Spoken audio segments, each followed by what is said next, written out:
I don't have cancer, and both of my parents are still alive. I just thought I'd get that out of the way so you're not disappointed. While we're at it, I might as well tell you that I'm not a vampire. I don't have magical powers, and the closest I've ever come to fighting a war against an evil dystopian government was in a video game. Now that you're no longer expecting a story about orphaned vampires fighting an oligarchy of terminally ill wizards, although come to think of it, that does sound pretty cool, I'll tell you why I'm writing this. It's not to document my feelings or look for self-destructive patterns, like my therapist Rich suggested. I guess you could say I'm a history buff. But don't worry, this isn't a story about the Civil War or little houses on the prairie. History has enough stories already.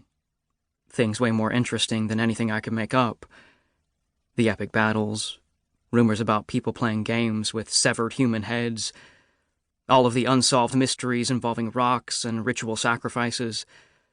I know people say history repeats itself. I just hope I'm not around when it does. The truth is, I'm writing this mostly to help me understand everything that happened over the past year between my ex-girlfriend Jane and me. When you read as much history as I do, you start to wish real life also had textbooks. The kind with illustrated chronologies and did-you-know sections that make everything so simple and easy to understand. Any good historian knows that the past is a lot more complex than cause and effect charts and corny acronyms make it out to be. But Jane, a person more complicated than any revolution, more confusing than any war, and more life-changing than any invention, and I'm including the light bulb and chocolate chip cookies when I say that, deserves her own volume. And so in a way, I guess you could say I'm writing one for her. Since she's been gone, I've been scouring documents, text messages, her bizarre drawings inspired by the boredom of biology, anything to help me shine a light on the history of Jane. The only obstacle has been my mom, who has started checking on me every hour to either annoy me or make sure I'm still alive. As if on cue, I hear her walk down the hallway, the wooden floorboards creaking as she makes her way to my room.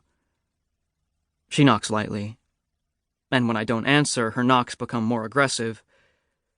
"Dinner's ready," she says through the door. She jiggles the doorknob. "It's locked," I say, just because I know it will irritate her.